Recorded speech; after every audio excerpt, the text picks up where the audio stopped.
tardes y bienvenidos y bienvenidas a todos a un nuevo encuentro por una ciudadanía crítica con el que abrimos la nueva temporada de 2017. Yo soy Sara de la Paz Embellín, licenciada en Ciencias Ambientales y coportavoz de la plataforma ciudadana No a la Mina en la Sierra de Ávila. Y es un honor para mí poder presentar hoy al verdadero protagonista de la jornada. Es el profesor Valentín Cabero Diegues, que nos va a hablar de despoblación, territorio y políticas públicas. Bien, tras más de 40 años de docencia, su currículum es tan extenso que es una labor realmente complicada poder resumirlo sin hacer de menos los innumerables méritos que tiene. Entonces, bueno, voy a invertir un par de minutos en contaros así un poquito por encima algo. Valentín es doctor en Geografía por la Universidad de Salamanca, con premios extraordinarios de Cum Laude y premios de investigación. Ha sido además catedrático de Geografía y decano en la Universidad de Salamanca, dedicando gran parte de sus esfuerzos docentes a la investigación y difusión del medio rural. Ha realizado numerosos libros, ensayos, artículos, conferencias, como es el caso de, os leo algunos de ellos: El carácter rural de las montañas, espacios naturales protegidos y conservación del medio, medio ambiente, paisaje y patrimonio en Castilla y León, medio ambiente, sociedad rural y desarrollo local, o turismo y medio rural en Castilla y León, entre otros muchos. Ha sido participante activo en la creación de las universidades de León y de Extremadura, colaborador también muy activo de las universidades de América Latina, y ha realizado también una gran labor en Portugal con el Centro de Estudios Ibéricos, con el que se encuentra trabajando actualmente como coordinador con la Universidad Trás-os-Montes o Alto Douro en un proyecto de aprovechamiento y valorización de recursos fronterizos. Y luego, lo que nos pilla un poquito más de cerca, pues ha sido el director del Plan de Ordenación de Recursos Naturales de la Sierra de Guadarrama en la vertiente de Castilla y León, donde está incluido el abulense término municipal de Peguerinos. Hoy, como catedrático de mérito de Geografía de la Universidad de Salamanca, desde su experiencia académica, tanto teórica como práctica, nos dará una visión completa de la situación actual de nuestro mundo rural, nuestro medio rural, así como de toda la problemática que le afecta, las amenazas que lo amenazan, como es el caso de la minería, que tanto nos preocupa actualmente en la provincia en Ávila, las medidas necesarias para poner freno a las mismas y nuevas oportunidades existentes para lograr el ansiado desarrollo sostenible con las actividades que permitan fijar la población en armonía con el rico patrimonio natural y cultural que tienen nuestros pueblos. Bien, don Valentín procederá a continuación a su exposición, tras la cual daremos paso a un turno de preguntas. Recordaros que es un espacio autogestionado, entonces ahí al final, a la entrada, tenemos una hucha para los que queramos colaborar con ese tipo de encuentros. Y además contaros también que vamos a tener una posibilidad de poner el correo electrónico para la gente que quiera que se le informe de los próximos eventos encuentros que se van a organizar, ya están organizando. De hecho, el próximo será dentro de 15 días.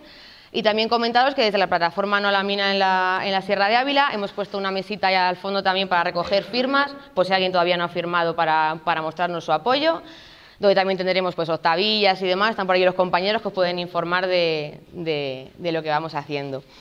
Y nada, bueno, ahora ya sí, damos paso y agradecemos su dedicación y su tiempo a don Valentín Cabero, y diciendo además que es un placer poder contar con su conocimiento para seguir aprendiendo y seguir luchando por nuestro medio rural.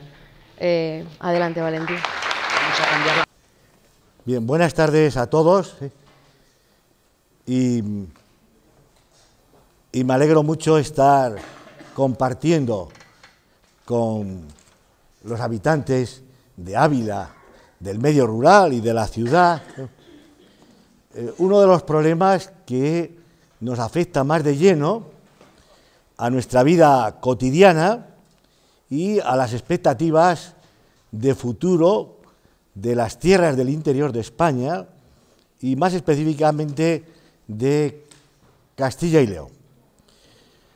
Y creo que estamos en una situación realmente complicada, desde el punto de vista político, desde el punto de vista social y desde el punto de vista económico también, porque estamos ante territorios que yo llamo rotos, completamente rotos, en el sentido de que los jirones son de tal calibre que volver a coserlos con políticas públicas activas será uno de los retos del siglo XXI más, yo diría, más positivos de si se logra hacerlo. Primero, porque estamos en un contexto de incertidumbre y de crisis de principios y de crisis. Se acaba de morir Bauman, el de la sociedad líquida, donde todo prácticamente es efímero, hasta esas políticas de las que luego hablaremos. Y de tal forma que asumimos casi como un hecho la frustración a formar parte de nuestros comportamientos. Entonces, la frustración política ha ido de alguna forma minando la lucha contra la despoblación y la lucha contra los efectos de la misma. Y además hemos profundizado, según los informes que se acaban de hacer, que yo recomiendo que lo ojeéis de vez en cuando, el informe de la mejor plataforma de estudio e independiente que es FOESA y Cáritas, el informe que hace en el año 2014 sobre los procesos de exclusión social y exclusión territorial, que se concretan específicamente en un informe que hace sobre el medio rural en el año 2015, a raíz precisamente de una petición que hace Cáritas para ver lo que estaba pasando con la ley de Montoro del 2014, que se aprueba a finales de 2013 sobre el mundo rural, de la cual hablé yo aquí en Ávila en el año 2014, en el Salón de la Caja de Ahorros, si no recuerdo mal. Estábamos en un momento de debate de la aplicación posible de esa ley. Por lo tanto, la apuesta es difícil, pero el mundo rural se está manifestando. Y justamente en septiembre del 2016 hay la segunda gran declaración de COR. Hubo una en 1996 en defensa del mundo rural y la lucha contra la despoblación en todos los territorios rurales europeos. Y justamente este septiembre pasado, en el 2006, la declaración de COR vuelve a retomar con cierta urgencia y con nuevas propuestas el futuro del mundo rural desde unas políticas activas, convirtiendo a los agricultores de nuevo en protagonistas. Lo que ocurre, y lo digo realmente con mucho pesar, es que lamentablemente hay una ausencia en la agenda política diaria, cotidiana de este país sobre estos problemas. Estamos en los problemas de la coyuntura, cada día surge un problema, estamos en el tema de la corrupción, que es gravísimo, lógicamente, afecta a todo el tejido político y social, pero los temas de envergadura sobre los recursos naturales, sobre el mundo rural, sobre los servicios en el mundo rural, están ausentes en la agenda política, salvo aquellos alcaldes que tienen que reclamar de vez en cuando por la propia coyuntura, pero en la agenda política, tanto de unos partidos como de otros, también lamentablemente en los nuevos partidos emergentes, yo no he oído discurso ninguno, ni posicionamiento alguno en las Cortes sobre el mundo rural y sobre los recursos estratégicos del mundo rural. No he escuchado ningún programa, ninguna política. Y esto es un problema. De tal forma que se sigue imponiendo desde el año, yo diría, 1973, la dialéctica despoblación-concentración en las políticas públicas, en los procesos del movimiento demográfico, y esa dialéctica despoblación-concentración tiene que tener una respuesta. La hay. Y precisamente en esa declaración de Cor y en los movimientos de base en el mundo rural y en algunas asociaciones de agricultores, no en todos los sindicatos, hay lo que podríamos llamar una localización y la recuperación y el reencuentro con el locus, con el lugar, con los lugares perdidos, con los lugares olvidados. Ese es el momento, estamos ahora en esa situación de reencuentro con el locus. Y a veces para hablar de estos temas no es necesario recurrir a los datos académicos, los que podemos decir, con porcentajes, con tasas, etcétera, sino que de vez en cuando hay que volver a los clásicos literarios. Y entonces aquí ahora mismo, si nosotros leemos a Miguel Delibes el discurso que hace en 1975 a la Real Academia Española, Un mundo que agoniza, los problemas están allí expuestos de una forma muy directa, bellamente expuestos, con un compromiso moral, ético, sobre el mundo que agoniza.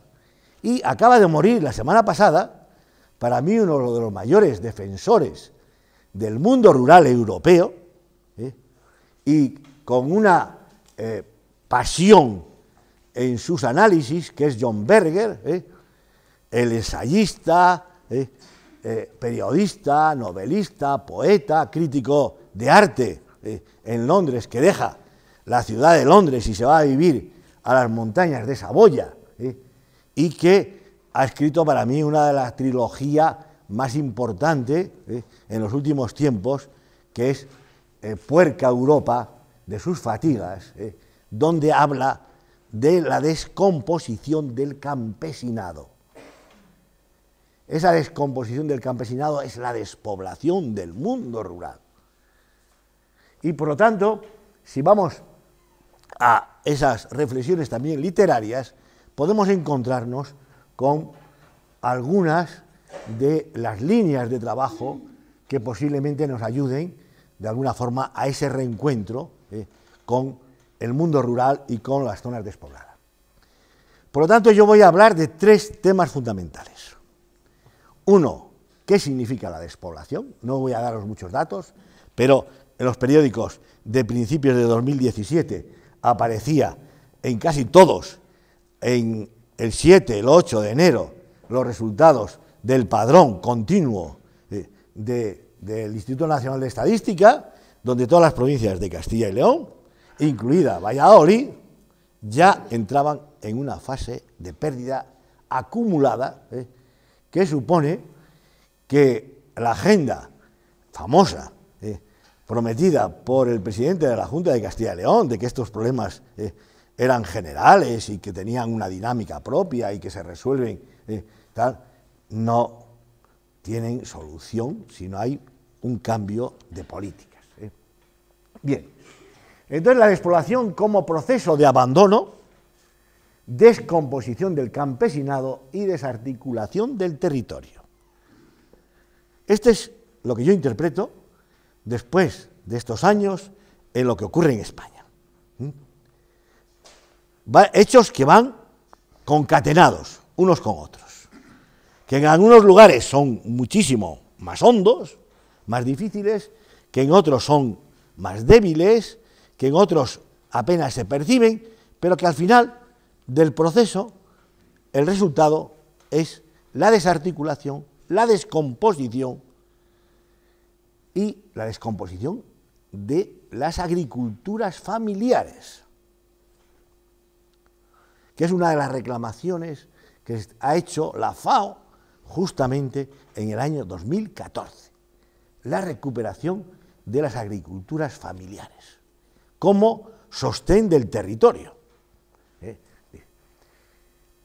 Se ha escrito hace pocos, ha salido este año, va por la tercera edición, La España vacía, de un periodista que reinterpreta un poco ese mundo rural interior, desde el siglo pasado, desde la visión de la generación del 98 y de algunos otros, pero que, a mi entender, el libro no profundiza en los procesos que significa esa desarticulación del territorio con toda su gravedad, pero está bien.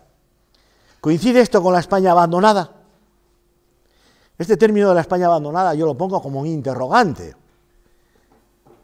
porque no hay abandono del territorio, hay cambio de uso del territorio, hay cambio de intereses sobre el territorio. El hecho de que un espacio esté aparentemente abandonado, trae detrás de sí muchísimos intereses, desde una mina hasta una instalación estratégica, hasta intereses sobre apropiación de los bienes públicos, etc.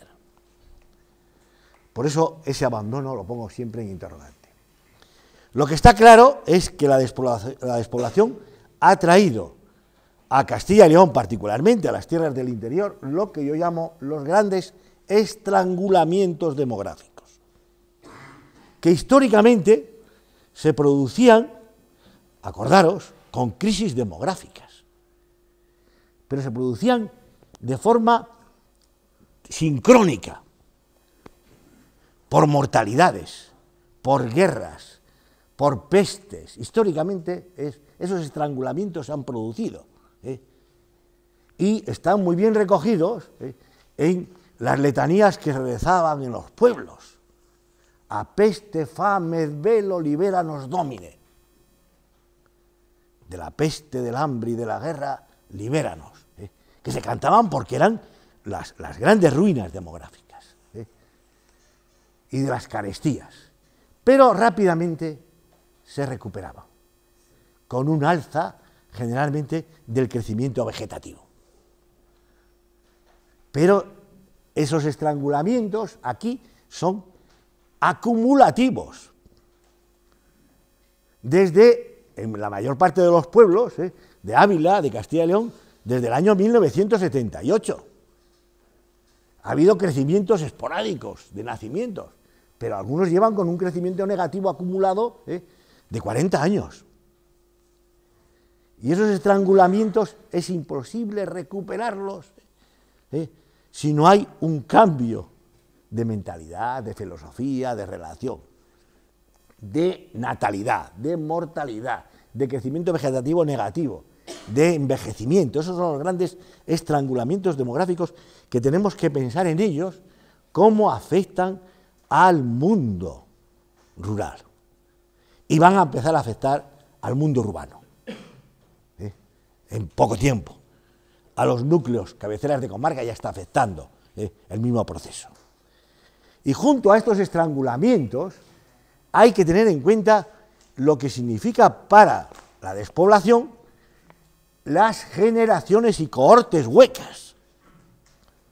Esas generaciones que están vacías, que están rotas, donde no hay niños, donde no hay jóvenes, donde falta un sexo entero, una generación.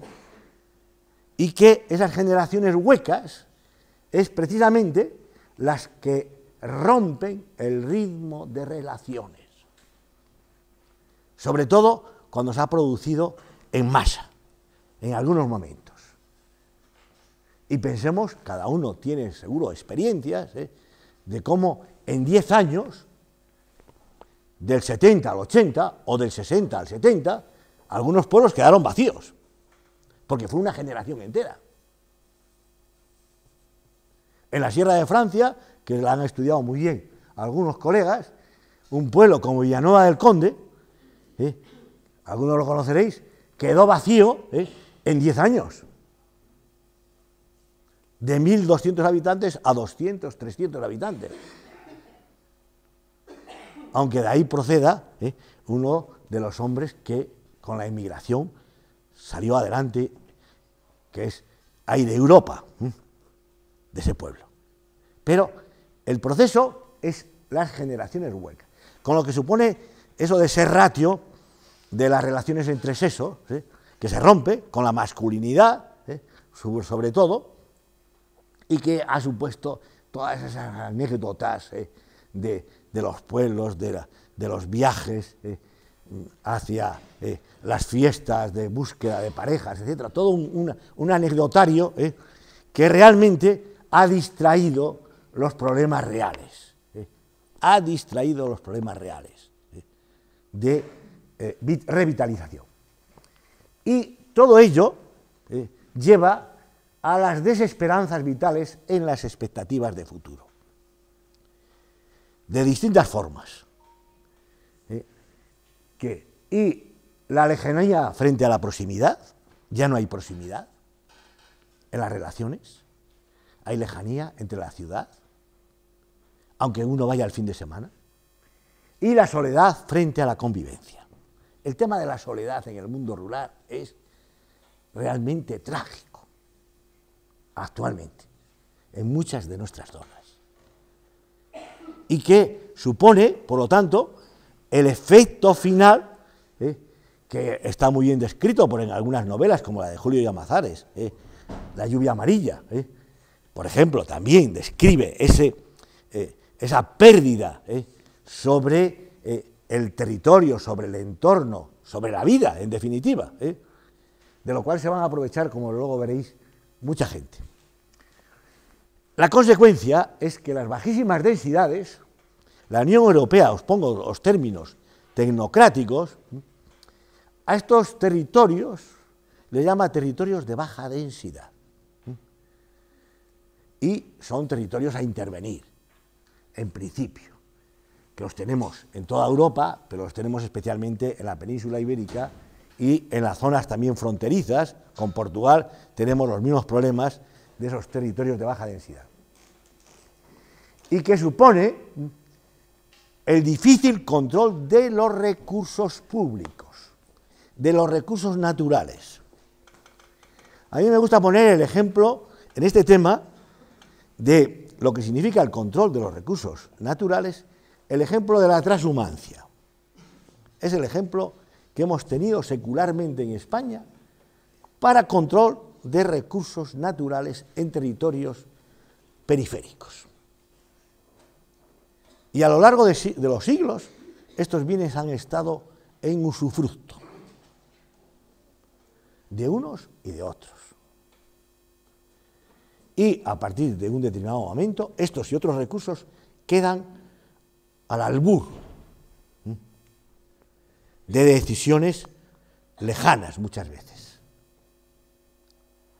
Sobre todo en un momento en que se van ocupando todos estos territorios de alta montaña, por la minería, por los grandes embalses, por las compañías hidroeléctricas, etc. Y ese control de los recursos, pues lógicamente menos gente, si hay menos gente, las protestas van a ser menores. Y los intereses colectivos se pierden. ¿Y cuáles son las bases? Vayamos al territorio. ¿Cuáles son las bases territoriales de lo que está ocurriendo ahí? Pues sobre todo los municipios por debajo de 1000 habitantes. En Ávila, la mayoría. En Castilla y León, la mayoría, de los 2.248. En España son 4.894, más de la mitad de los municipios españoles.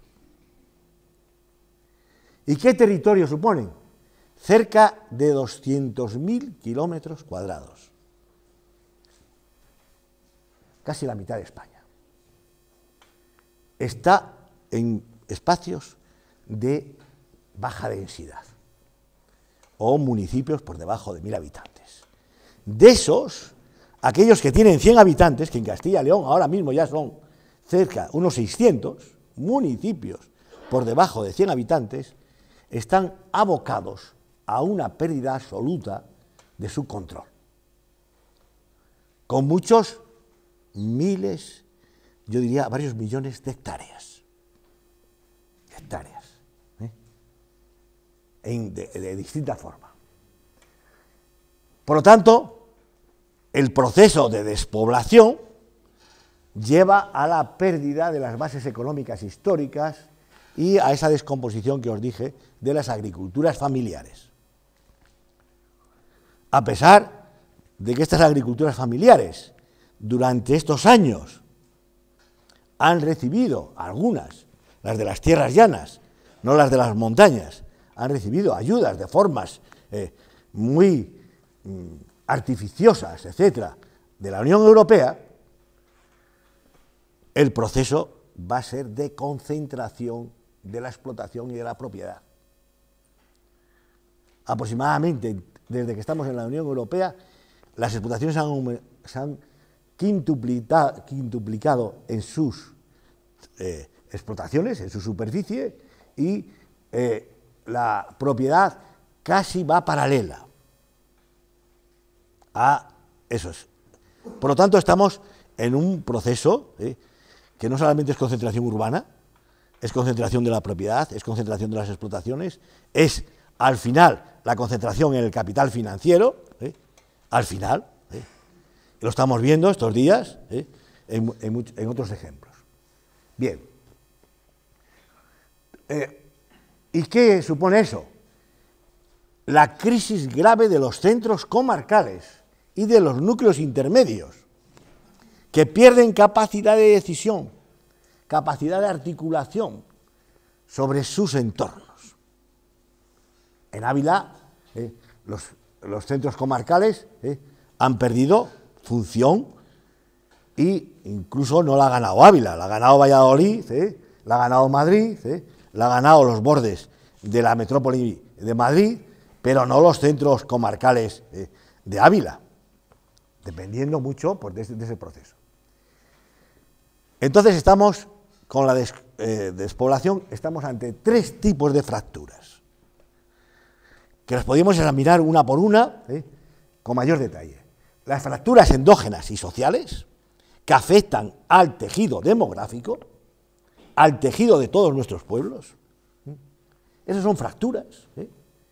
Y a pesar de que vengan los hijos en el verano, o vayamos, o se intente conservar la casa familiar, o se intente, esa fractura está ahí. Entre generaciones distintas, entre hermanos, entre familiares, eso se ha roto. Esas son fracturas endógenas, que no las soluciona la política si no hay una recuperación de los tejidos. Y la otra gran fractura es la fractura económica en el manejo de los recursos naturales, de todo tipo. Desde los mineros, los bosques, las aguas, los espacios públicos, las tierras fértiles, etc. Esas. Y la otra es la fractura territorial, es decir, los núcleos que son incapaces de relacionarse entre ellos o de recuperar el tejido del entorno. Y esa fractura territorial pues está marcada, lógicamente, por los procesos de metropolización y concentración urbana, que en el caso de España no son tan exagerados como en otras partes de América Latina, porque estos procesos no son exclusivos de aquí, pero en el caso de España la metropolización de Madrid es realmente una especie de codicia sobre el territorio, como hemos comprobado cuando hacíamos el plan de recursos de la Sierra de Guadarrama, que nadie, ni de los dirigentes políticos, ni de los que tenían muchos intereses, era partidario de crear ahí un parque nacional ni un parque natural, porque el proceso era imparable, en el proceso especulativo que estábamos viviendo a principios del siglo XXI. Y sin embargo, esa reserva es lógica, de todo punto de vista. Bien. El medio, pero miremos al territorio de nuevo. Y el medio rural, que lo vemos envejecido, lo vemos abandonado, tal, para mí es como, y lo dicen en la declaración de COR, es el espacio vital y de la diversidad, y va mucho más allá del sector primario, con los paisajes, con las reservas y territorios de cabecera. ¿Qué es esto de territorios de cabecera? Me gusta insistir en este tema porque es un concepto histórico, ecológico, ambiental, de la naturaleza clásica. Son las fuentes de la vida de las que hablaban los filósofos clásicos, fons vitae. ¿Dónde están las fuentes de la vida? En las montañas, en donde nacen los ríos. Esas son las fuentes. Y precisamente ahí es donde están los intereses mayores, los territorios de cabecera. En todos los territorios hay intereses de todo tipo, desde Bezoya hasta otros que de forma mucho más escondida pues van ocupando esos espacios.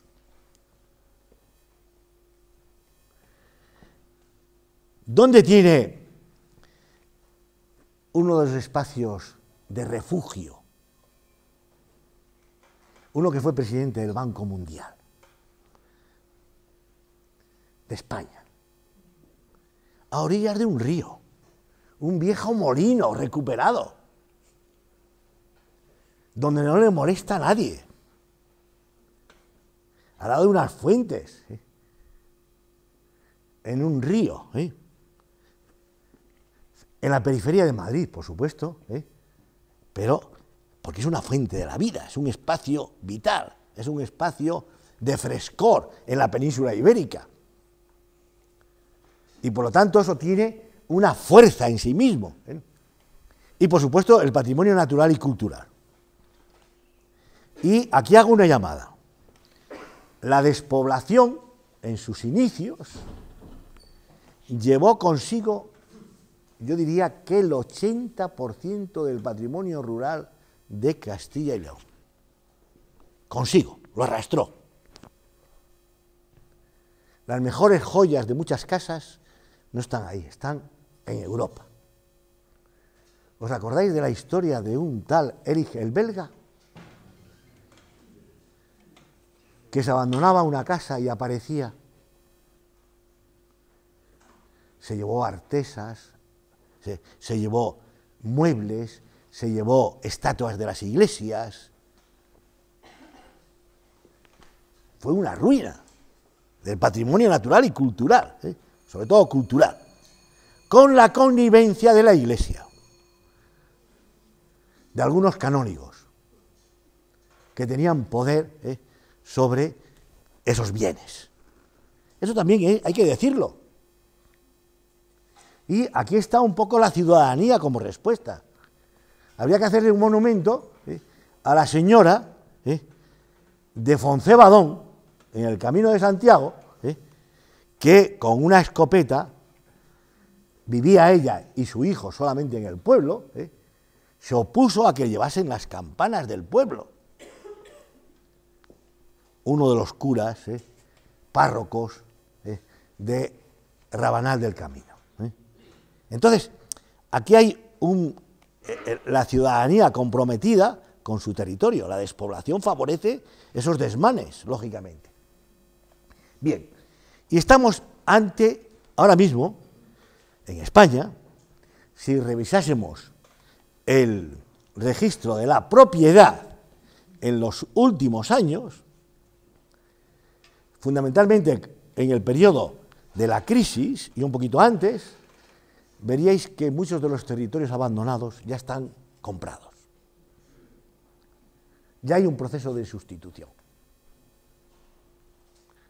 Hay un valle en la provincia de Ciudad Real, el valle de Buyaque, abandonado, borde de los montes de Toledo, que le llaman el Valle de los Millonarios. terrenos públicos, antiguas dehesas, aprovechamientos extensivos que están en manos de grandes rentistas y poderosos oligarcas de la banca española o de los servicios españoles. Algunos de ellos jugadores del Real Madrid, hay que decirlo todo, también. En esas inversiones en el espacio, en el territorio. Los procesos de sustitución están, por lo tanto, a la vista. ¿De qué territorio estamos hablando? Y las circunstancias del mundo rural. No olvidemos que el 80% del territorio europeo es rural. El 80% del territorio español es rural. En estos municipios por debajo de 10.000 habitantes, que es lo que consideramos. El 58% de la población europea puede considerarse rural.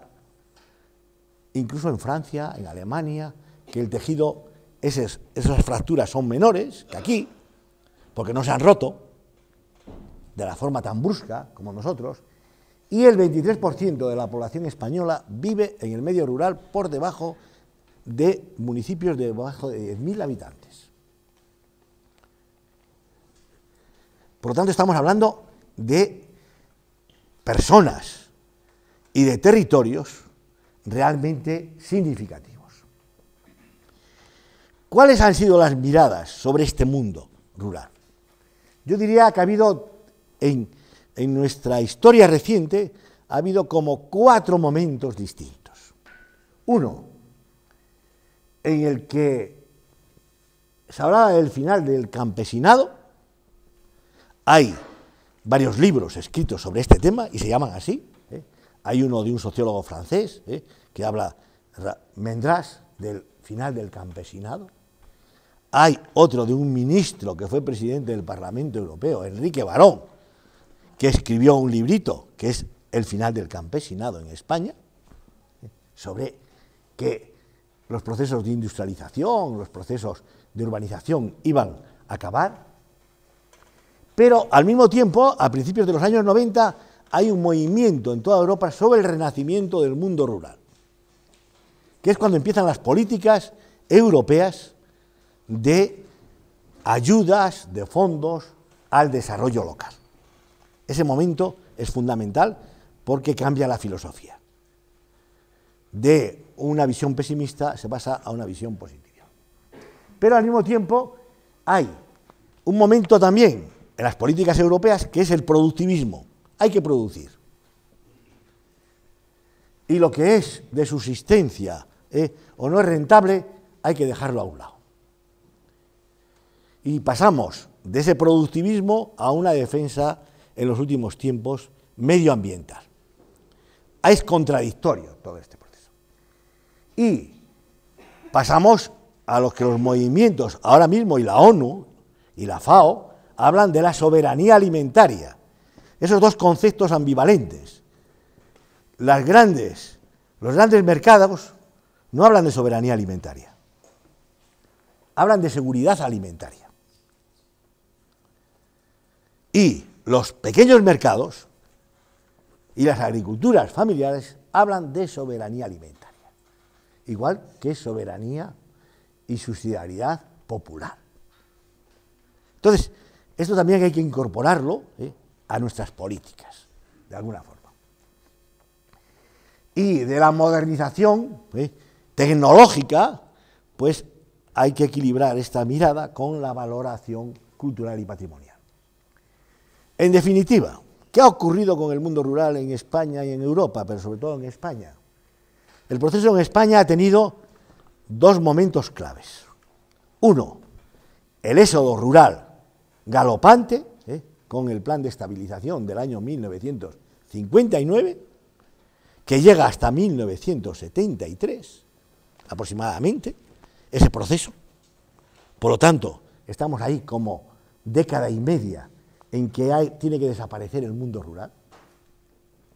Las políticas en ese momento se vuelcan, y si vosotros leéis los discursos de los años 60, de nuestros políticos de nuestros alcaldes, y uno lo mira con perspectiva histórica y dice, ¿pero qué hemos hecho? Había que abandonarlo, como fuese. Y ese proceso fue realmente hasta el año 73 aproximadamente, ahí luego, pero el proceso ya estaba hecho, porque esos estrangulamientos demográficos rápidamente afectaron al tejido rural. Pensar que algunos pueblos que yo he conocido, y que vosotros también, del Camino de Santiago, que se han recuperado algunos de ellos, se vaciaron en 6 años, 5 años. Pueblos que tenían 500 habitantes. Entre el año 60 y el año 65, 70. Claro, eran pueblos que no tenían ni carreteras, ni luz. Estaban marginales. Desde la época de la República. Y después de la Guerra Civil, además, sufrieron otros problemas. Bien. Y luego la integración en Europa en 1986 convierte a nuestro mundo rural en unas políticas tecnocráticas. No es el mundo rural heredado, es el mundo rural de la política agraria de la PAC, donde empiezan los procesos de homogeneización de cultivos. No de diversidad de cultivos, homogeneización, de especulación con los aprovechamientos y el mercado. Entonces nos encontramos al final con 4 grandes escenarios. Los escenarios y medios rurales profundos, esos 200.000 kilómetros cuadrados, algunos de ellos. Los escenarios y medios rurales integrados, que han recibido muchas ayudas de la PAC y que tienen cultivos relativamente competitivos, viñedos, cereales, olivares, que algunos de ellos recibieron muchas ayudas y que homogeneizaron. Los escenarios artificiales y especializados de agriculturas intensivas como las del sureste español, como las de Huelva, como algunas de las huertas de Valencia, algunas, otras han desaparecido, bajo el ladrillo totalmente, y por lo tanto... Y luego tendríamos los medios rurales en proceso, ahí me he equivocado, ahí tenéis que cambiar la palabra, en proceso de urbanización. Los medios periurbanos. Esos son otros en los que nos encontramos. La interpretación de la ley del 2007, que es una ley para el desarrollo sostenible del medio rural, distingue que es esa ley que hizo, ¿os acordáis? Los que habéis vivido en el medio rural y los que estáis muy cerca de estas cuestiones, fue una ley muy esperanzada, que se aprobó en el año 2007, en el segundo gobierno de Zapatero, o en el primer gobierno, no, al final del primer gobierno. Se aprobó la Ley de Desarrollo Sostenible del Medio Rural y que iba a dar lugar a una financiación en el sector de infraestructuras, del sector productivo, del sector servicios, del sector medioambiental. Esa ley, con la llegada de la crisis, al año siguiente, no se ha puesto en práctica. Nunca. Salvo algunas zonas de experiencia que tuvieron ayudas, algunas. Pero hablaba de zonas rurales a revitalizar, que sería el medio rural de montaña abandonado, las zonas rurales intermedias, como estas que hemos hablado, integradas en modelo del mercado de producción, como las que tenemos en las llanuras de Castilla y León, que son rentables, que tienen una alta producción, y las zonas rurales periurbanas, en ese momento muy afectadas por los procesos de especulación urbana, de metropolización, que afortunadamente han quedado relativamente estables, pero amenazadas, y con esos monstruos y esos fantasmas urbanos a medio construir en muchas partes, en las áreas metropolitanas. Bien, ¿cuáles han sido, vamos a la tercera parte, cuáles han sido las políticas públicas? Esto nos llevaría muy lejos. En las políticas públicas, en España, en Europa relativamente menos, se han impuesto en las relaciones campo-ciudad las economías de escala urbana. Y en las últimas legislaciones de la Junta de Castilla y León, de España, esto ha marcado la filosofía de esas leyes. Luego lo explicamos. No hay efectos positivos y eficaces si no hay un mínimo de concentración urbana, según esa filosofía de las leyes, y que el umbral está puesto, como sabéis muy bien, en los 20.000 habitantes. Todo aquello que baje de 20.000 habitantes no tiene capacidad de generar buenos servicios, según esas leyes, según la ley Montoro, no lo digo yo. Y esa filosofía está inmersa en nuestros políticos y en nuestros tecnócratas, los que hacen estas propuestas en general. De tal forma que ya surge una primera desigualdad a los servicios en la filosofía política, en las propuestas generales. De tal forma que a la hora de afrontar estas cuestiones, los sentimientos de abandono están presentes en muchos de nosotros, o están presentes en muchos de los habitantes. Y de hecho esta es la palabra que utilizan. Nos sentimos abandonados por las políticas públicas, o nos sentimos abandonados por los que toman las decisiones en Valladolid, en León. Eso lo manifiestan. Y los que vivís en esas zonas, entonces ese sentimiento de abandono es como una gran losa colectiva. No es como el entusiasmo que tienen los habitantes de París, yo lo digo por experiencia, los habitantes de París o de Lyon, que cuando van al macizo central francés se sienten identificados con esos habitantes. Y no se sienten abandonados los que están allí, se sienten solidarios. Y aquí esos sentimientos creo que todavía, salvo raras excepciones, no existen. Porque las leyes están hechas según nuestra Constitución, para, sobre todo, tener en cuenta el principio de solidaridad en los preámbulos. Y no están. Bien, políticas europeas. No voy a hablar de los fondos FEDER ni de LEADER, que lo sabéis, porque esto sería para otra charla, sino de dos políticas públicas europeas que marcan filosofía y marcan, de alguna manera, concepto, paradigma sobre el territorio, que son la Estrategia Territorial Europea, 1999, muchos de nuestros políticos no saben lo que es todavía esto, está en la Estrategia Territorial Europea para la sostenibilidad de los territorios europeos, es el subtítulo, e implicaba tres grandes patas: infraestructuras, servicios y medio ambiente, en el medio rural. Y no se ha puesto en práctica en nuestros grandes proyectos. La segunda, Convenio Europeo del Paisaje, el año 2000,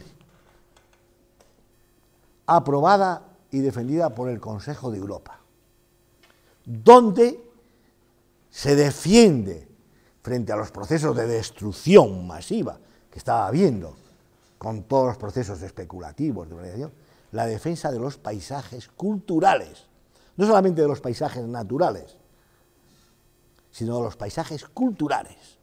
Y los paisajes culturales son fundamentalmente agrarios y rurales. No nos estamos refiriendo a las grandes obras de arquitectura, nos estamos hablando de los paisajes culturales creados por el hombre y por generaciones sucesivas. Y por lo tanto, esto suponía una defensa, desde el punto de vista teórico, pero también desde el punto de vista práctico, de aquellos paisajes representativos de nuestras culturas, de nuestras relaciones con el medio. Sobre todo, unos paisajes que están a punto de desaparecer, que quedan en los bordes de algunas zonas, esos paisajes mediterráneos de cultura promiscua, que en Portugal son muy claros, donde se entremezclan, como en el Valle del Tiétar, como en la Sierra de Francia, como en los arribes del Duero, como en las zonas del Guadalquivir, se mezclan los paisajes mediterráneos de leñosos, cultivos leñosos, de olivar, de frutales y de cereales. Por lo tanto, ahí tenemos un reto. La política española, sobre todo la Ley de Racionalización y Sostenibilidad de las Administraciones Públicas, la Ley Montoro, llamada, la Ley del Expolio Rural, llamada por otros, ha sido una ley que ahora mismo, como sabéis, está casi paralizada, porque hay 3.000 alegaciones de los municipios españoles y 7 de comunidades autónomas en el Tribunal Constitucional, que el Consejo de Estado dio un informe muy negativo sobre esta ley, porque de alguna forma dañaba la soberanía y la autonomía municipal y imponía una democracia de segundo nivel, como es el de las diputaciones, como un elemento pues casi en parangón con los otros, y por lo tanto esta ley es una ley que ha supuesto mucha pérdida de energías en el mundo rural, muchos elementos contradictorios y de enfrentamiento entre habitantes del mundo rural, por lo que suponía de desamortización y pérdida de derechos de los habitantes de los núcleos pequeños y de las juntas vecinales. De esta ley podríamos hablar muchísimo, porque precisamente de vez en cuando tenemos que mirar a los vecinos. A los vecinos. Los que más lucharon contra esta ley fueron los habitantes del País Vasco.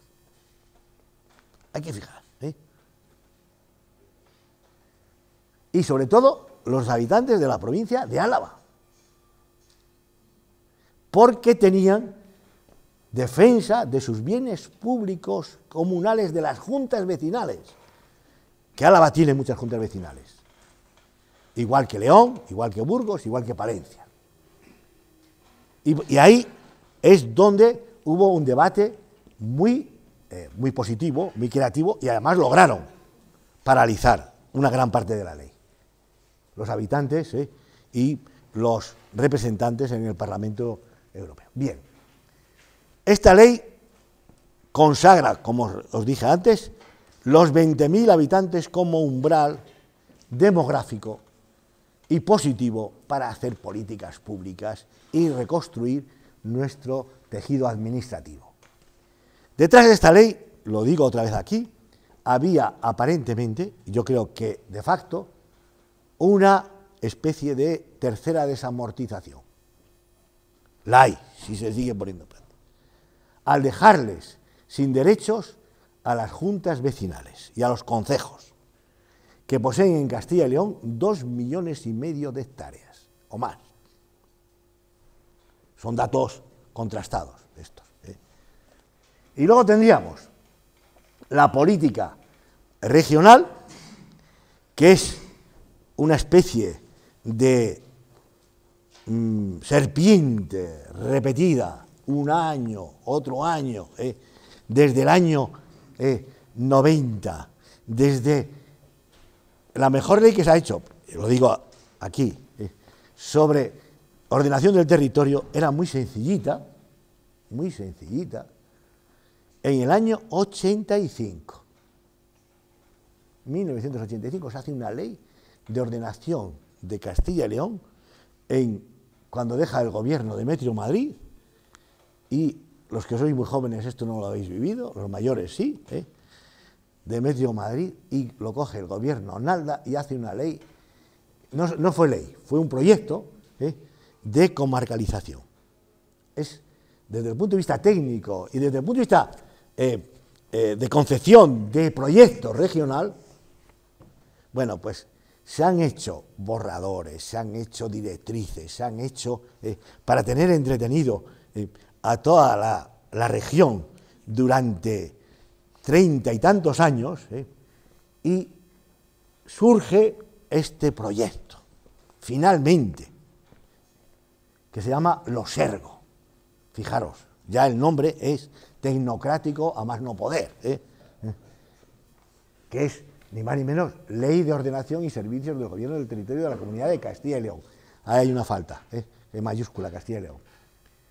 Y eso da como resultado, como sabéis muy bien, no comarcas, sino ubos. Entonces tú traduces esto al pueblo llano, a los habitantes de Gredo, a los habitantes de La Moraña, o las habitantes del Valle Albercho, que es una ubos. Unidades básicas de ordenación y servicios del territorio. Creo que Ávila tenía 20 en esta nueva propuesta que tendríamos que hablar. Y, por lo tanto, al final lo que hay es un olvido sistemático de las comarcas y de los hechos reales y de una posible comarcalización. Pero esto sería para otra charla. Terminamos.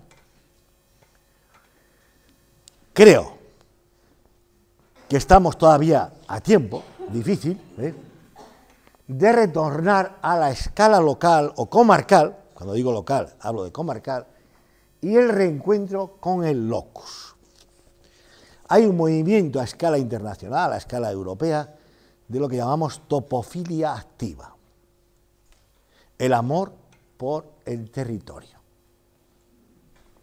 por los lugares, que tienen nombres, que tienen topónimos muy expresivos, y eso supone también la defensa de los bienes comunes, otro movimiento importante, como el que estáis llevando a cabo aquí, de los bienes que son de todos.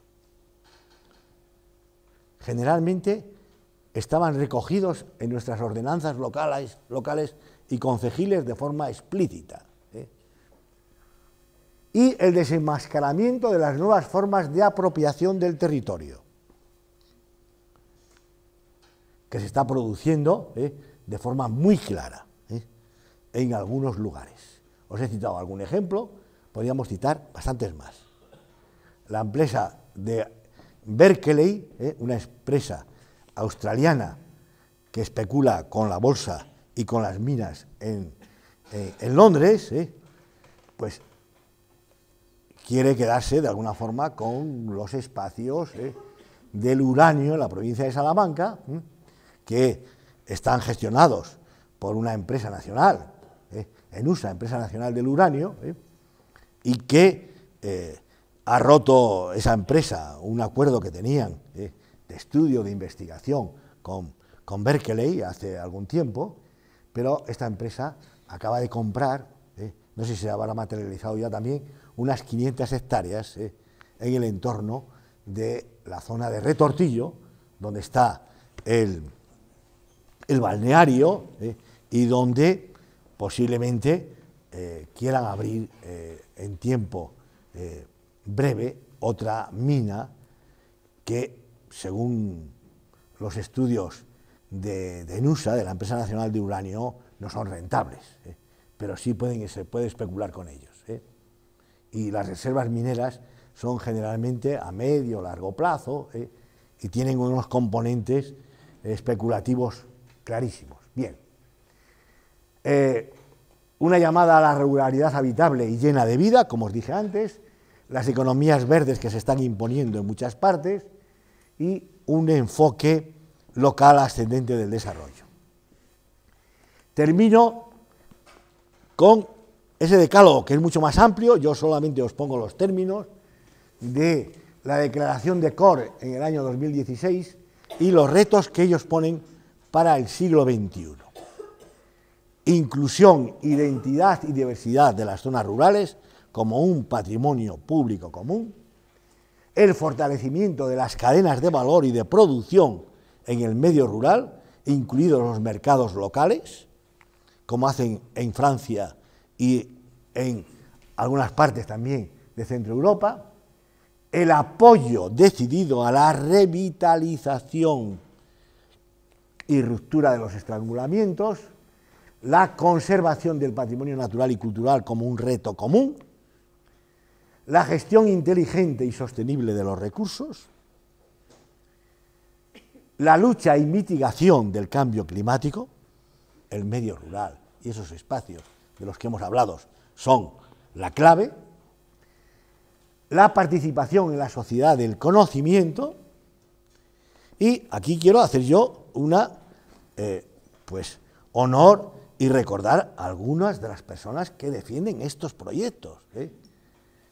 Y justamente uno de los centros que nosotros estudiamos con los portugueses, ese Centro de Estudios Ibéricos, que compartimos la Universidad de Coimbra, la Universidad de Salamanca, en un punto ahí intermedio, en la frontera, en Guarda, pues le ha dado el premio, justamente, un premio que se llama Eduardo Lourenço.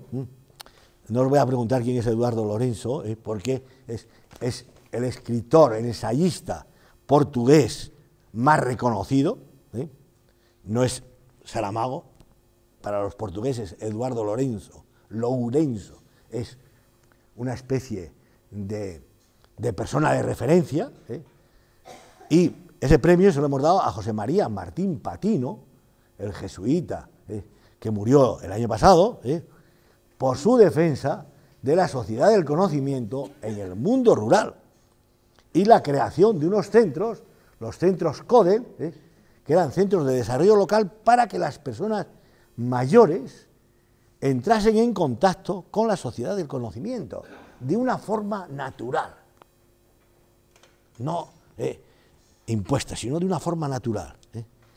Y eso merece que estos pueblos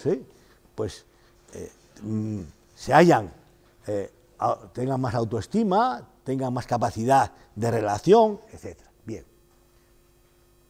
Y la mejora de la gobernanza rural, dando lugar a que se cumplan perfectamente en esa gobernanza rural los principios de subsidiariedad, de confianza en que la toma de decisiones sea responsable. Porque ahora estamos en otro proceso de pérdida de subsidiariedad, no solamente de soberanía de los ayuntamientos y de los pequeños núcleos, sino que, por ejemplo, los fondos del programa LEADER que viene ahora, ya no lo van a gestionar los grupos, lo van a gestionar desde Valladolid.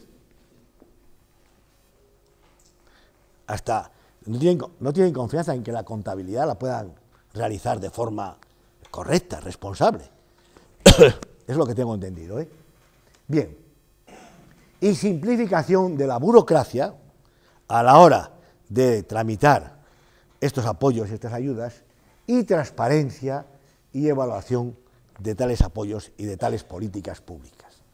De esa forma, yo creo que la lucha contra la despoblación, contra el cambio climático, podrá tener elementos positivos y no negativos. Yo en este terreno soy bastante optimista a pesar de las dificultades estructurales, políticas, pero hay que tener un pequeño signo de utopía, un pequeño, si no será difícil luchar contra estos molinos tan gigantescos que atenazan el futuro del mundo rural. Muchas gracias.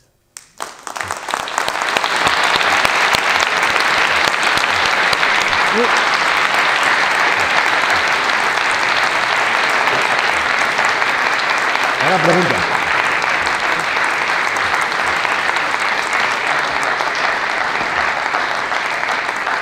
Bueno, pasamos ahora a una ronda de preguntas. Os pedimos que seáis breves para que todo el mundo que quiera participar pueda hacerlo. No sé ahora qué es.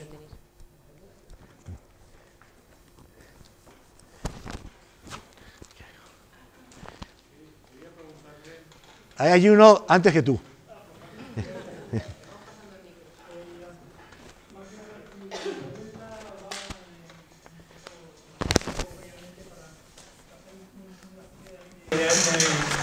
Un análisis a mayores a la que tú has hecho, ¿no?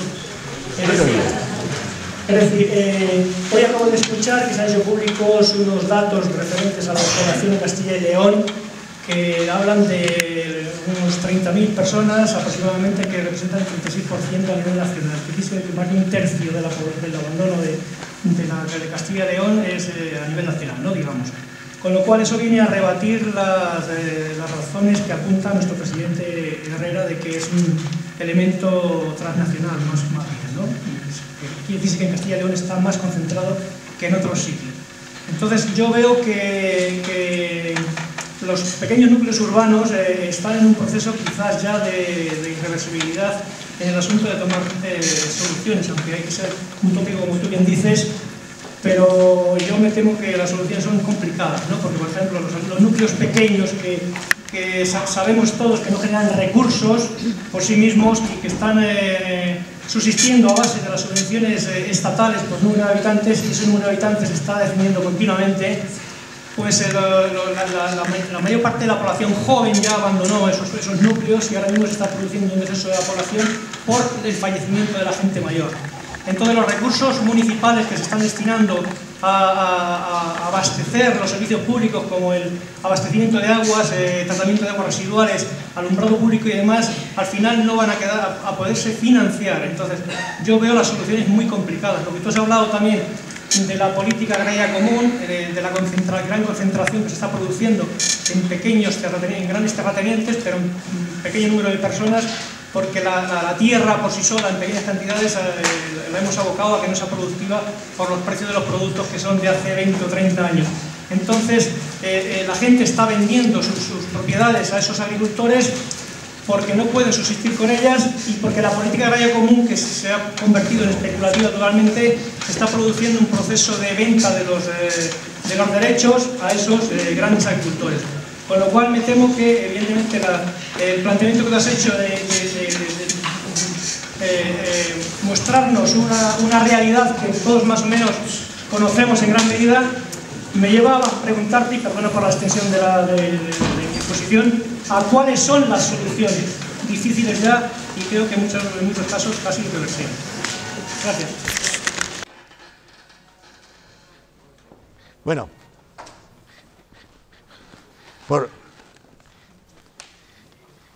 interpreto de tus palabras y de tu razonamiento que tú tiras la toalla. Quiero decir, interpreto que, igual que otros muchos ya han tirado la toalla. Muchos de los agricultores que se marcharon en su momento a las ciudades tiraron la toalla porque era imposible subsistir o estaban en manos de algunos usureros que tenían que pagar deudas. También había de esos casos. Ahora estamos en manos de políticas tecnocráticas. Y no olvidemos del mercado. Y por lo tanto, si hay alternativas o no, esto es una cuestión que yo la planteo desde posiciones distintas, no unívocas. No hay una solución única.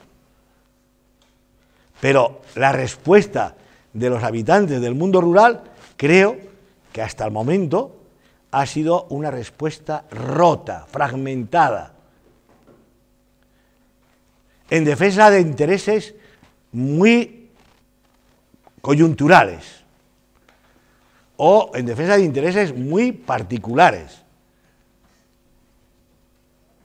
Y por lo tanto, eso beneficia justamente las nuevas formas de apropiación. Yo no estoy diciendo nada nuevo, pero nadie descubre esos procesos.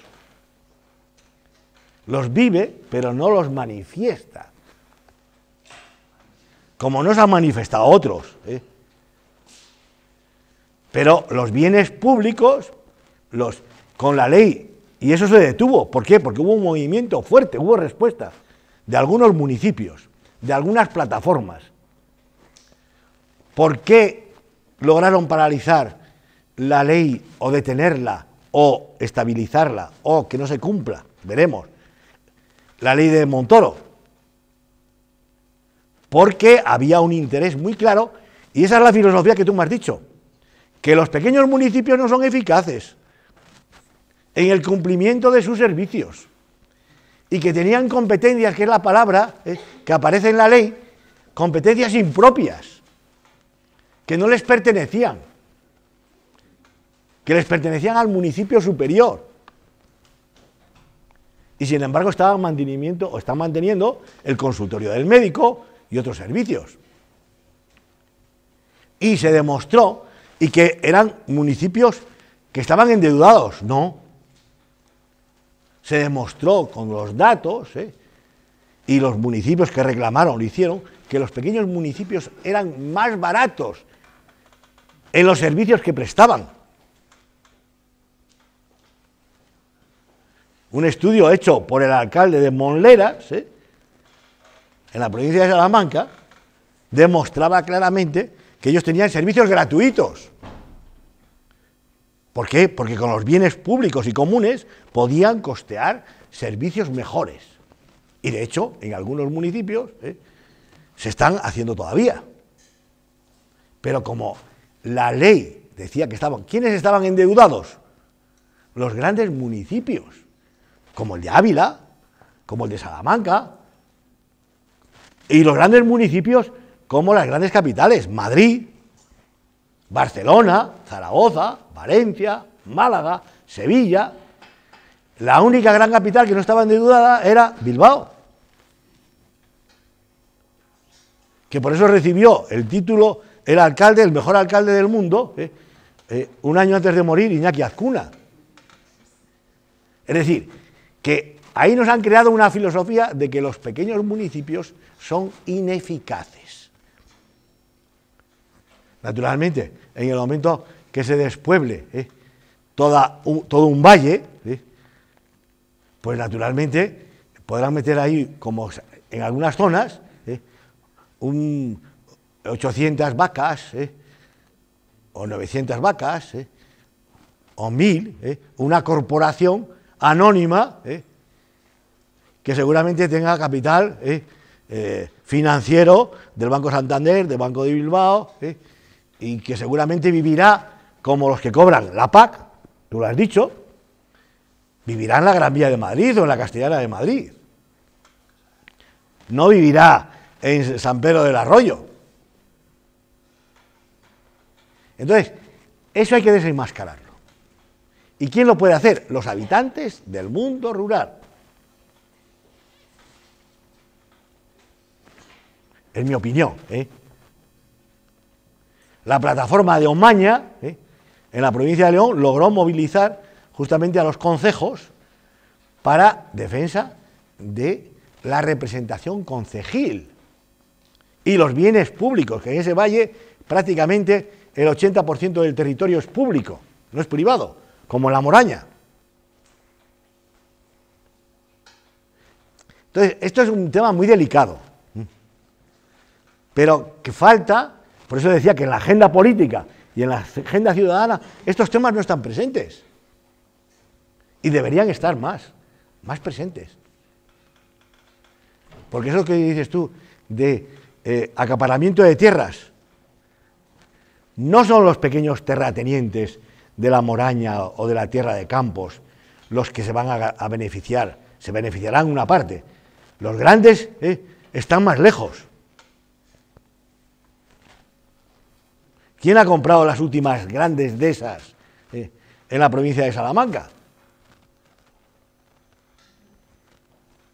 por los presidentes de algún banco o los presidentes de alguna compañía hidroeléctrica. Y van a recibir fondos de la paz encima, a los cuales han renunciado los habitantes del mundo rural. Por eso la despoblación, junto al componente sentimental, profundo, emocional que lleva, va detrás un proceso de apropiación del territorio, de cambio de uso, o cambio de propiedad, por supuesto. Y realmente yo no sé qué otra respuesta darte, pero, hombre, yo lo que lamento mucho es que cuando hablamos de estos temas, la ciudadanía, nuestros habitantes, en general no están concienciados y no tienen interiorizado de que el mundo rural, si no se recupera con estos principios, se acaba y pasa a un nuevo feudalismo. Porque en los países centroeuropeos esto no ocurre, porque las rupturas no han sido tan graves como las nuestras, ni tan bruscas, y porque los núcleos intermedios, uno va a Francia, uno va a Alemania, y los núcleos intermedios tienen su vitalidad, y tienen su entorno, y tienen su capacidad de decisión política y social y cultural, y los mercados pequeños siguen teniendo vida. Y aquí, aunque nosotros hablamos y vayamos a la feria de Fitur y hagamos unas fotos y hablemos de tierra de sabor, etcétera, el tejido económico y las economías familiares se han roto. Y esto es evidente. Vayamos por donde vayamos. No voy a pedir otras cuestiones. Tú tenías la segunda palabra. Ella lleva la moderación, yo no.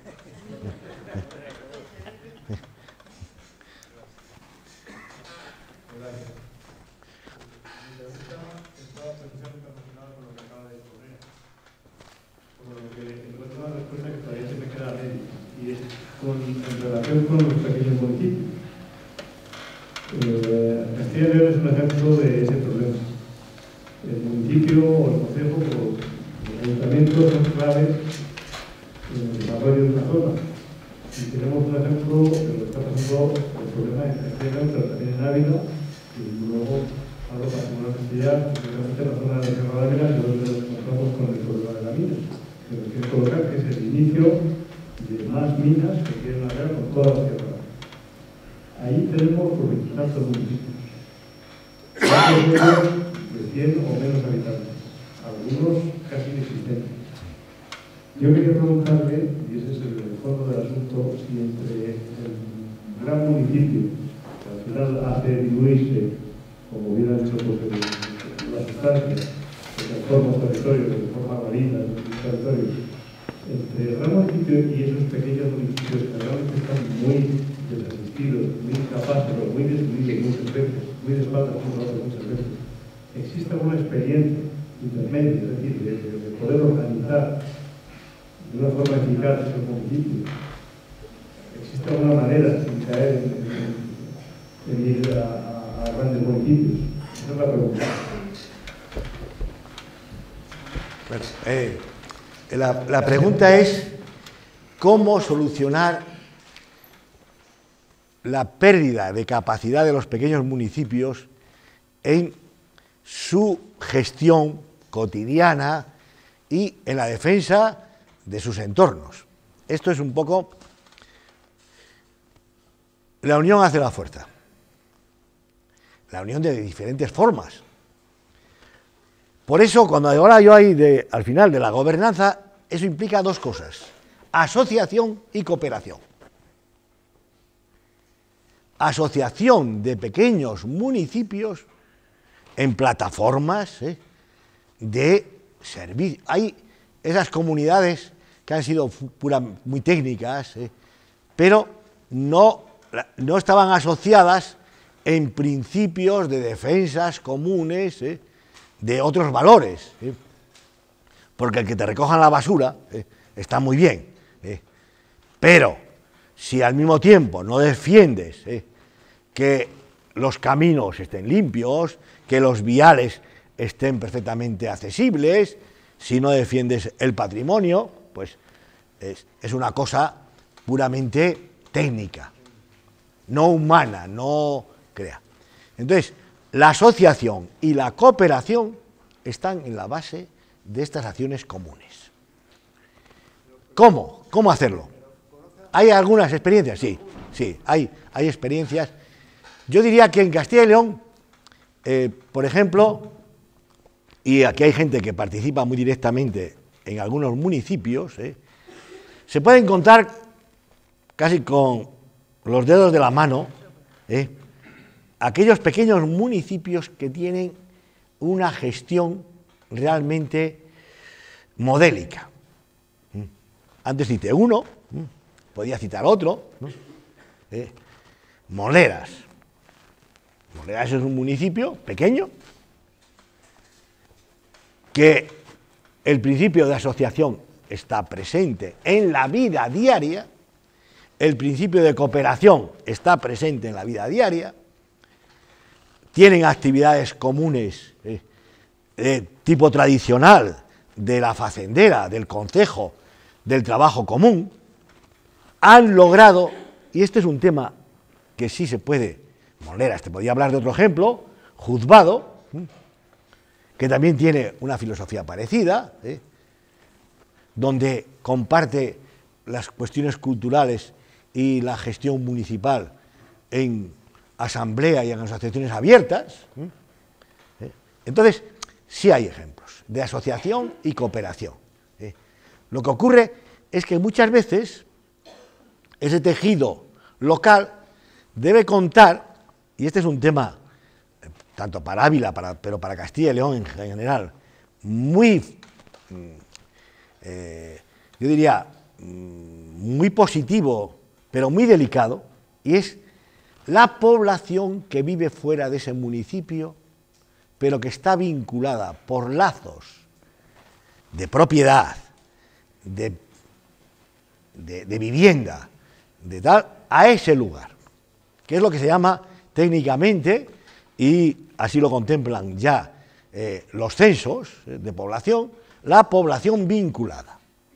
Antes hablaba de población transeúnte, de población de hecho y de derecho, ahora se habla de población vinculada, que está vinculada a ese municipio o a ese lugar por esos lazos de propiedad, de pasar como mínimo un mes en la zona, viviendo y tal.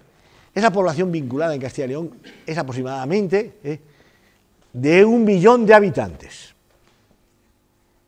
Y no están vinculados a la ciudad, están vinculadas al mundo rural.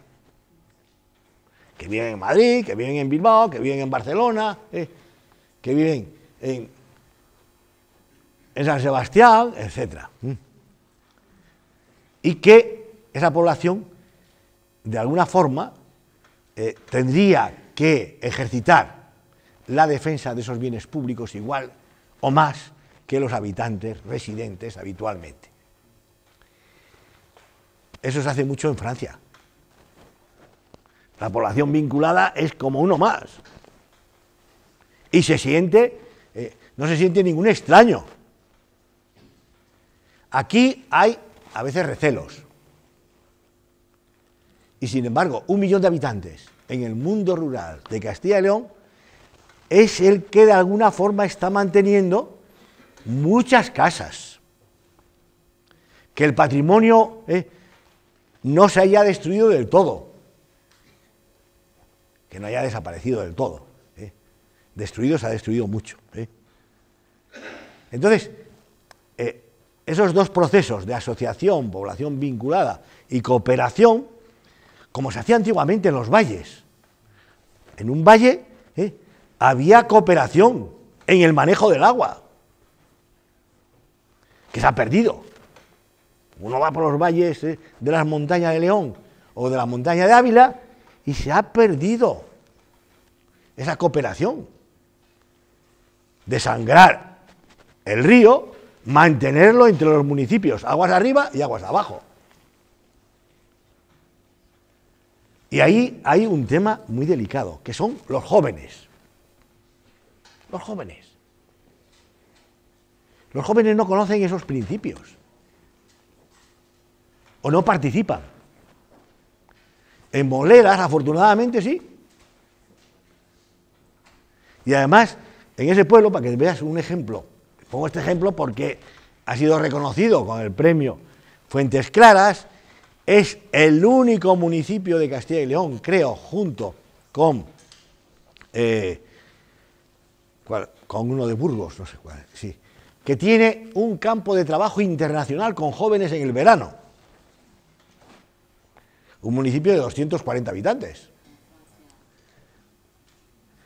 Y que vienen a ese pueblo en el mes de julio, están 15 días un grupo, 15 días otro grupo, conviviendo con los habitantes del pueblo. Recuperando caminos, recuperando viejos molinos, recuperando cercas, recuperando el patrimonio público de la plaza, donde tienen un magnífico teatro y dan conciertos todos los veranos. Bueno, esto se puede hacer. Es la política local aquí, el principio de subsidiariedad. Miriam lo puede confirmar. Que este es... Y hay otros ejemplos que están trabajando sobre... Y naturalmente, ahí no se ha vendido nada de los bienes públicos. Absolutamente nada, al contrario, se ha recuperado. Porque es una zona invadida por el famoso embalse de la Almendra, una parte del viejo terrazgo, y estos han logrado luchar y que Iberdrola pague todo lo que genera. Ayer ya ganó Iberdrola para pagar a todos con la subida eléctrica. Otro tema, ¿dónde se genera la producción hidroeléctrica? En el mundo rural, en la frontera española y del Duero, una parte importante. Bueno, entonces sí se pueden hacer cosas. Ahora, si uno vive más a gusto, recibiendo fondos de la PAG e invirtiendo en Ávila, pues esto es una cuestión de filosofía. Pocos franceses han ido a invertir de la PAG en París y en Burdeos. Han invertido en sus pueblos en la mejora de los caminos, en la mejora de los viñedos, en hacer unas industrias cooperativas potentes, etcétera. Y los sindicatos franceses en ese sentido han sido muy reivindicativos, creando fondos comunes. Aquí no sé qué sindicato ha creado un fondo común para la lucha y la defensa de los paisajes culturales.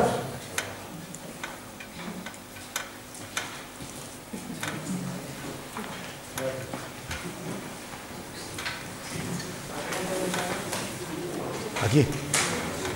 Burgondo, venga. Yo iba a hacerte una pregunta, pero la has contestado por tu última intervención. El problema es la soledad también del político que está en un ayuntamiento pequeño y que tiene que levantar ese ánimo y esa estructura social que está muerta, ¿no? Es prácticamente agotador. Pero yo, contestando a aquel compañero, le diría que es posible. Yo llevo un año en un pueblo, y medio, he hecho una asociación de vecinos, he hecho una asociación de consumidores y productores, estamos trabajando para hacer un plan de empleo juvenil. Es decir, se pueden hacer cosas si se quieren.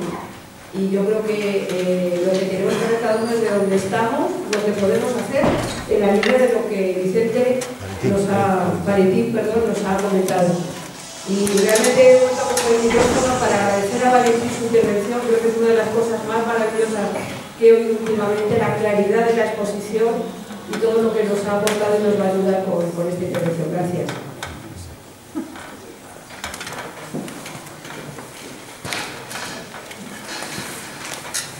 Buenas tardes. Mi pregunta muy breve y muy concisa. ¿Qué parte de responsabilidad tiene en todo este proceso el poder político que en la institución que creó en el siglo XIX para la defensa de los territorios rurales, que son las diputaciones, lo han convertido en una especie de INE privilegiado para sus propios afiliados y simpatizantes? ¿Y cuál es la responsabilidad de los ciudadanos que estamos manteniendo instituciones obsoletas, donde solamente se generan empleos de calidad con la excusa del medio rural y en un territorio como Castilla es escandaloso por diputaciones provinciales y el territorio está como usted haya descrito perfectamente? Bueno, es muy concreta y muy compleja, porque tocas un tema que es realmente uno de los nudos gordianos de la política española y de las políticas públicas. El papel de las diputaciones en una España de las autonomías. Hasta el año 1978 podrían tener una función. Una vez que se crean las autonomías y pasan todos los servicios y las competencias a las comunidades autónomas y por lo tanto se crea ese escalón intermedio que cumplían las diputaciones en una España del siglo XIX que estaba sin carreteras, que estaba sin servicios públicos y que realmente era una especie de reequilibrio territorial en ese momento, cuando se crean las diputaciones en la segunda mitad del siglo XIX. Primero se crean los ayuntamientos, luego se crean las capitales, las provincias y luego las diputaciones. Entonces, el tema de las diputaciones es el Consejo de Estado, en el informe que hace sobre la ley Montoro, si lo leéis despacio, habla precisamente de que las diputaciones no tienen derechos democráticos auténticos, porque son elegidas, como sabéis muy bien, de forma indirecta y por lo tanto con intereses interpuestos de reparto de poder. No es un poder directo, es un reparto de poder entre concejales y además por demarcaciones que correspondían, creo, a los partidos judiciales anteriormente. Ahora yo creo que tienen otra división. Bueno, entonces, allí donde ha habido autonomías uniprovinciales han desaparecido las diputaciones. En otras cumplen un papel secundario, como en Cataluña, a punto de desaparecer. Y en Castilla y León, pues las diputaciones es el foco de poder caciquil, hay que decirlo así, que pervive, igual que las de Valencia, en Andalucía están un poquito más contrarrestadas, porque hay una comarcalización técnica, no política, y en Castilla y León las diputaciones, igual que en otras comunidades autónomas, ha sido un foco de poder paralelo y de corrupción, de corruptelas. No vamos a hablar de corrupción, hablemos de corruptelas. Y el hecho más trágico de todo este proceso, hay que recordarlo, ha ocurrido en la provincia de León, con la muerte premeditada pues de la presidenta, que había sido consejera, no lo olvidemos, y presidenta del Partido Popular en León, y consejera de Economía en la Junta de Castilla y León, en un momento cuando se manejaban muchos fondos del MINER, porque podríamos hablar de la gestión de los fondos. La Junta de Castilla y León ha vivido muy cómodamente porque ha gestionado muchos fondos. Desde el año 87, 88.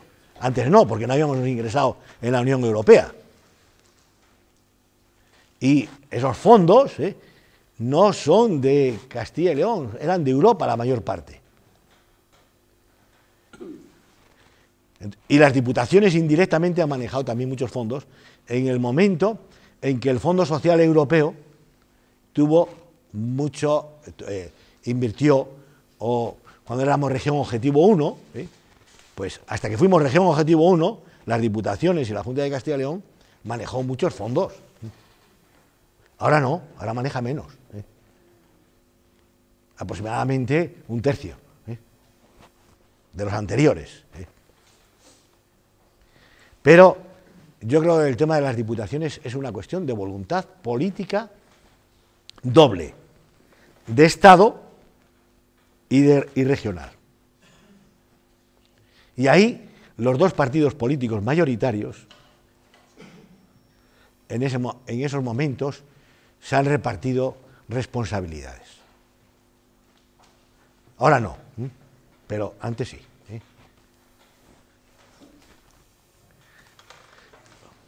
Con una comarcalización las diputaciones no tendrían que existir.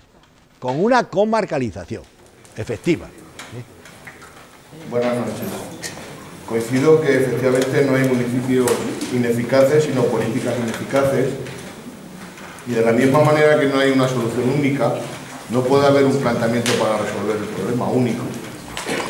Pero hay un aspecto que se nos suele olvidar, que es: esta región no llega a 2,5 millones de habitantes en su totalidad.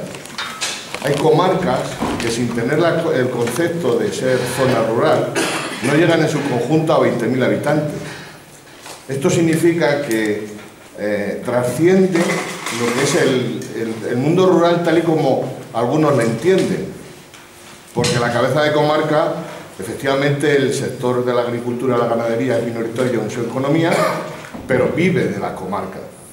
Y es un aspecto que a mí me gustaría que tratara cómo el resto de la región parece que viviera en otro país, en otro planeta. Yo no me imagino a Ávila Capital si sus comarcas, que las hay, que no llegan a 20.000 habitantes, desaparecieran. Y por otro lado, si se ha cuantificado por parte de alguien la pérdida económica que supondría para las administraciones el hecho de que el mundo rural deje de pagar esos impuestos, porque pagan también su IBI, pagan su rústica, sí, y sus declaraciones de la renta, su IVA, y toda una economía del mundo rural que, en caso de que desaparezca, tendrá una repercusión en el PIB de la nación. Bueno, de hecho ya lo está teniendo, porque muchos de los que reciben fondos europeos a través de propiedades en Castilla y León no residen en Castilla y León.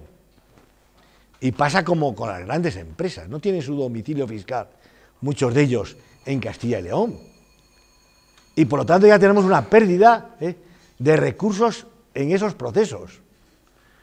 Más la caída, es un tema que no hemos planteado, es hasta dónde puede caer la población activa agraria en España. Que estamos en el 4,3, que es un límite vital, no se puede bajar más. Según los técnicos y los expertos, en España, para que ese manejo de los recursos naturales fuese realmente razonable e inteligente, no debería de bajar del 6% la población activa agraria. Ya estamos por debajo. Y por lo tanto ahí hay una pérdida de activos. Y el proceso de concentración, ese que está ocurriendo, eso va a llegar a la creación de sociedades anónimas, sociedades limitadas, agrarias, ya hay muchas fórmulas que se están desarrollando, y el capital cada vez va a ser más anónimo, aunque tenga sus dueños. Y ahí va a haber unas pérdidas de renta, por huida, por especulación, etcétera. Porque esos capitales no retornan al lugar donde los se producen. Está claro. Esos van a pasar a a la especulación bursátil, muchos de ellos, indirectamente. Entonces aquí sí que hay una pérdida de rentas reales. Habría que hacer un estudio de posible ubicación ahora mismo de todos los grandes empresarios que están recibiendo ayudas de la PAC. Los sindicatos han sido muy recelosos en estos temas, de sacar listados completos. Indirectamente se puede saber, pero es muy difícil. Hay que hacer estudios pormenorizados y localizados de todo este proceso. No te puedo... del tema que hablabas de la comarca, yo creo que este es un tema de educación cívica, de educación política, y nuestros políticos de Castilla y León este tema no lo han interiorizado como un problema, sino como un hecho casi que nos venía dado por ese fenómeno mecánico de la modernización que conlleva consigo estas pérdidas, y que estructuralmente esto se va a solucionar solo. No. Eso tiene intereses detrás, y lo saben muy bien algunos de los gestores políticos. ¿Por qué se huye? Y yo no lo acabo de entender, y esto he tenido en algún momento intervención en las Cortes, cuando nos invitaron a participar como expertos en el tema de la población, y en otros momentos cuando hemos ido a hablar del LEADER o de los programas de cooperación transfronteriza, que son muy interesantes para las políticas de Castilla y León y las relaciones con Portugal, que esto es un tema fundamental en España y para Castilla y León. Bueno, pues estaban muy lejos. La palabra comarca les produce sarpullido, porque eso es dar identidad al territorio, es dar fuerza al territorio, es de alguna forma la palabra comarca, cum marca, en sus raíces originales, es límites comunes, marca cum, los espacios comunes. Y por lo tanto, esa palabra sería capaz, de alguna forma, de más autoestima de los habitantes, de definir mejor un centro comarcal de referencia histórica, geográfica, funcional, etc. Y eso de ninguna manera. De tal forma que en la ley, en no sé cuántas páginas, que son 60, no aparece la palabra comarca por ningún lado, ni en el preámbulo, ni en los artículos. Solamente aparece al final en el anexo, porque tiene que reconocer que hay una comarca ya declarada en el año 91, que es la comarca del Bierzo. Y ahí aparece la palabra comarca. Pero anteriormente, ni en la reflexión. Entonces, esto es una huida tecnocrática. Porque Astorga existe, Arévalo existe, y una comarca próxima a Arévalo existe, como existe una comarca próxima a Medina del Campo, aunque tengan que compartir territorios parecidos, como existe una comarca en La Ciana, en Villablino, una subcomarca, porque es un territorio perfectamente delimitado, bien definido. Pues reconozcamos esos espacios, démosle subsidiariedad, démosle una pequeña responsabilidad. Bueno, esto es una decisión política claramente del presidente Aznar, que fue presidente de Castilla y León muy poco tiempo, de Lucas, de Posadas, que también fue presidente de Castilla y León, y de Herrera. Lo digo, se lo he dicho a ellos, que no admiten, porque tienen una mirada totalmente tecnocrática, no territorial. ¿Y por qué reconocieron la comarca del Bierzo? Que esto es otra historia.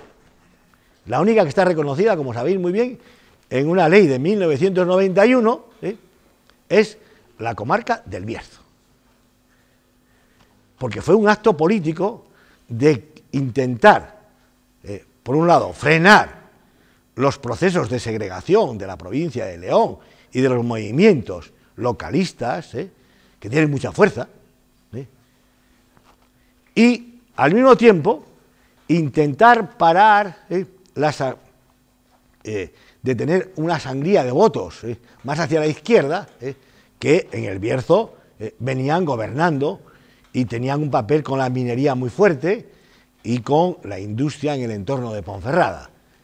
Y a partir de que se hace esa ley, públicamente o en privado y tal, han dicho, ni una comarca más, ni la del Tietar, que iba a ser otra de las previstas, ni de la Bureba, que era otra perfectamente delimitada, porque están perfectamente, ni una comarca más, porque eso llevaría lógicamente a la desaparición natural de las diputaciones. Y la comarca del Bierzo, que ha celebrado 25 años, pues se debate en sí y no, sí y no.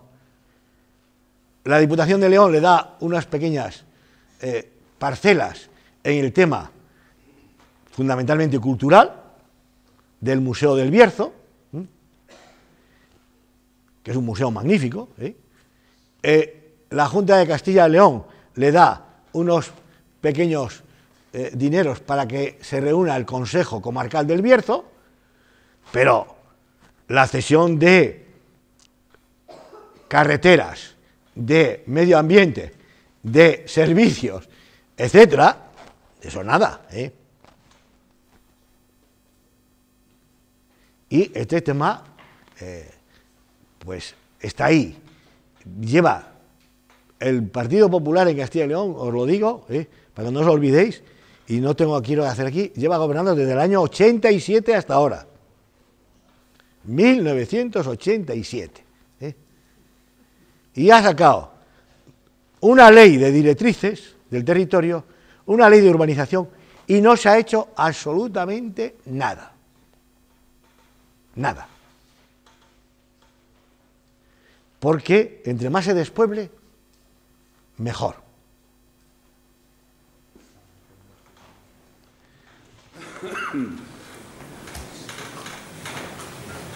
Por tiempo, voy a hacer la última pregunta porque tenemos que dejar que Valentín vuelva a la No, ya hemos acabado, ¿no? A ver, muy bien. La comarca, también existe la comarca de la Sierra de Ávila. Sí, aunque claro. Está muy mal definida, pero mi pregunta no iba por ahí. Mi pregunta es que uno de los problemas que tenemos en la Sierra de Ávila es la despoblación y la falta de capital humano. Este movimiento ahora mismo de la plataforma está muy impulsado por parte de esa población que tú has llamado vinculada. Yo creo que eso para nosotros y para la Sierra es algo muy importante. Entonces, ¿qué se ocurre? ¿Qué se puede hacer ante una situación que prácticamente lo único que tenemos es paisaje? Uy, no, tenéis paisaje, tenéis granito, tenéis feldespato, tenéis recursos estratégicos, tenéis unas dehesas muy hermosas en los bordes de la sierra. La Sierra de Ávila es un ejemplo magnífico de transición entre Gredos y las tierras llanas de Ávila, es un magnífico ejemplo de contacto. Los geólogos vienen a estudiarla, ese contacto de fosilización del sistema central en la cuenca del Duero, y en ese contacto hay magníficos ejemplos y enclaves de flora y fauna dentro de la sierra, y aunque los recursos son limitados por el roquedo y por la pobreza de los suelos, sin embargo, ahí hay un paisaje heredado en donde la llanura se pierde, empiezan las cercas, empieza el bocage, los campos cercados frente a los campos abiertos, el bocage frente al open field, que son los modelos agrarios europeos, y eso eso tiene sentido por sí solo, y por lo tanto esa población vinculada tiene ahí una responsabilidad, porque los viejos del lugar seguramente estarán en residencias, muchos de ellos, y ausentes de estos problemas, creo. Y por lo tanto esa población vinculada puede jugar un papel clave, como lo ha jugado en otros momentos y en otras zonas. Y por lo tanto hay que reivindicar el papel de la población vinculada en la gestión del territorio y en la defensa de los bienes comunes.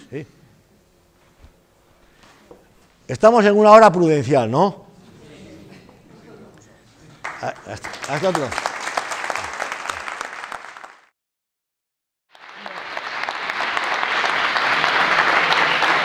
Lo digo ahora.